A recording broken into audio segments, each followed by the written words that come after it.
আসসালামু আলাইকুম ওরহমতুল্লাহি ওয়াবারাকাতুহু। 21 জুলাই 2025 বাংলাদেশের ইতিহাসে এমন একটি দিন যা বাংলাদেশের মানুষ কখনোই ভুলতে পারবে না। উত্তরা মাইলস্টোন স্কুল অ্যান্ড কলেজের নিরীহ শিক্ষার্থীদের উপর আছড়ে পড়ল একটি যুদ্ধ বিমান। আকাশ থেকে নেমে এলো আগুন, মুহূর্তেই বদলে গেল শত শত পরিবারের জীবন। ঘটনাটি ঘটে 21 জুলাই 2025 সালের দুপুর 1:06। বিমানটি ছিল বাংলাদেশ বিমান বাহিনীর F-7BG একটি প্রশিক্ষণ যুদ্ধ বিমান। এই বিমানটি উড্ডয়ন করে বাংলাদেশ ঢাকার ক্যান্টনমেন্ট থেকে।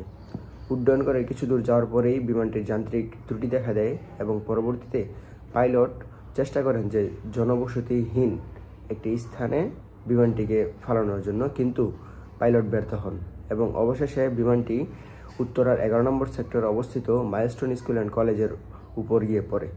বিমানটি বিধ্বস্ত হওয়ার সাথে সাথেই এর মধ্যে বিস্ফোরণ ঘটে, জ্বলে ওঠে বিশাল বড় আকারের আগুন। ততক্ষণে ওইখানে এই স্কুলের মধ্যে ক্লাস চলছিল। ওইখানে ছিল শিক্ষার্থী, শিক্ষক, স্টাফ, অনেকজনের গার্ডিয়ান উপস্থিত ছিল। কেউই ওইখানে এমন একটি ঘটনার জন্য প্রস্তুত ছিল না। কিন্তু ঘটনাটি ঘটে যাওয়ার ফলে অনেক শিক্ষার্থী এবং স্টাফ এবং শিক্ষক আহত হয়। এখন পর্যন্ত যে তথ্য পাওয়া গেছে, এই তথ্যের মতে 20 জন নিহত হয়েছে এবং 160 থেকে 70 জন আহত হয়েছে। এদের সংখ্যা আরও বাড়তে পারে, কেননা এই শিক্ষক, শিক্ষার্থী, স্টাফ এদের মধ্যে অনেকেই ঢাকার বিভিন্ন হসপিটালে তারা মৃত্যুর সঙ্গে পাঞ্জা লড়ছে। তো ফ্লাইটের পাইলট ছিলেন লেফটেন্যান্ট তৌকির রহমান। তিনি সর্বশেষ সময় পর্যন্ত তিনি চেষ্টা করে গেছেন বিমানটিকে নিয়ন্ত্রণে আনার জন্য, কিন্তু তিনি ব্যর্থ হন।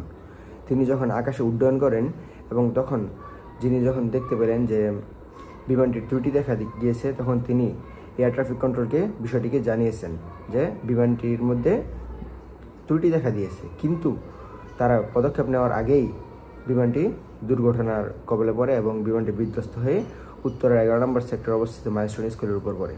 তিনি চেষ্টা করেছিলেন বিমানটি জনবহুল যেখানে স্থান রয়েছে সেখানে না ফেলে জনমানবহীন এমন একটি স্থানে ফেলার জন্য, কিন্তু তিনি ব্যর্থ হন। কিন্তু প্রশ্ন হচ্ছে, বিমানটি কেন, যে ত্রুটি হয়েছিল এটি কেন বিমানটি উড্ডয়নের পূর্বে ধরা পড়েনি?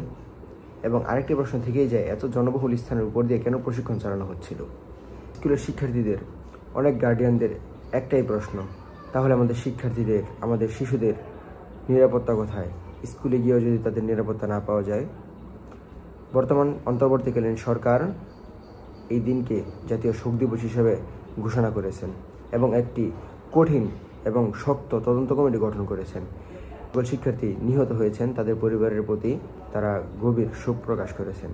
কিন্তু প্রশ্ন হচ্ছে, শুধু এই তদন্তটাই কি সমাধান? সুতরাং উক্ত ঘটনা থেকে বোঝা যায় যে এটি কোনো হামলা নয়, এটি একটি দুর্ঘটনা। উক্ত ঘটনায় যখন ঘটে, সাথে সাথে সেখানে ফায়ার সার্ভিসের লোক পৌঁছে যায়। আশেপাশের যত মানুষ ছিল, এলাকার মানুষ, তারা সকলেই উদ্ধার কাজে অংশগ্রহণ করেন। তারা তাদের জীবনের ঝুঁকি নিয়ে ছাত্রদেরকে উদ্ধার করছিলেন।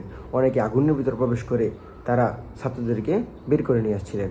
অনেকেই তারা রক্ত খোঁজার জন্য তারা অনেক মানুষকে বলতেছিলেন কে কে রক্তদান করবেন, তাদের নামে লিস্ট করছিলেন, তাদের কাছ থেকে রক্ত সংগ্রহ করতেছিলেন, কেননা এই সকল শিশুদেরকে বাঁচানোর জন্য অনেক পরিমাণ রক্তের প্রয়োজন। এবং সোশ্যাল মিডিয়ায় দেখা যায় অনেক মানুষ তারা শোক পালন করতেছে, তারা শোক প্রকাশ করতেছে এবং রক্তের বিভিন্ন গ্রুপ এবং তাদের রক্তের সংগ্রহ করার জন্য বিভিন্ন নাম্বার, বিভিন্ন হসপিটালের যোগাযোগ নাম্বার, বিভিন্ন হসপিটালের নাম সহ তারা পোস্ট করতেছে, যেন তার সবাই গিয়ে ওখানে রক্ত জমা দিয়ে আসে এবং শিশুদেরকে বাঁচানো যায়। কিন্তু গতকালকে একটা নিউজের মাধ্যমে জানা যায় যে যদি কোনো শিশুর 60% ক্ষতি হয়ে যায়, ড্যামেজ হয়ে যায় শরীরে, তাহলে সেই সকল শিশুদেরকে বাঁচানো সম্ভব না। কিন্তু যদি 40%, 50% পর্যন্ত ক্ষতি হয়, তাহলে সেই সকল শিশুদেরকেও বাঁচানো সম্ভব।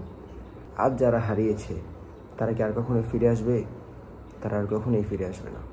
তাদের এই আত্মত্যাগ এবং আত্মহুতিকে আমরা কি বৃথা যেতে দেব? কখনোই না। তো আমরা যদি তাদের এই আত্মহুতিকে আমরা কাজে লাগাতে চাই, তাহলে আমাদের করণীয় কি? আমাদের করণীয় হচ্ছে এই আত্মহুতির পিছনে যে সকল কারণগুলো রয়েছে, নিরাপত্তা ব্যবস্থা, প্রশিক্ষণের জন্য যান্ত্রিক সমস্যার সমাধান, এই সকল বিষয়ের দিকে আমাদের অত্যন্ত মনোযোগী হতে হবে। সুতরাং আজকের ভিডিও এই পর্যন্তই। যদি ভিডিওটি ভালো লেগে থাকে তাহলে অবশ্যই লাইক এবং চ্যানেলটি সাবস্ক্রাইব করে দিবেন এবং অন্যকে দেখার সুযোগ করে দিবেন শেয়ারের মাধ্যমে। ভিডিওটিকে শেয়ার করে দিবেন। আল্লাহ হাফেজ। আসসালামু আলাইকুম ওয়া রাহমাতুল্লাহি ওয়া বারাকাতুহু।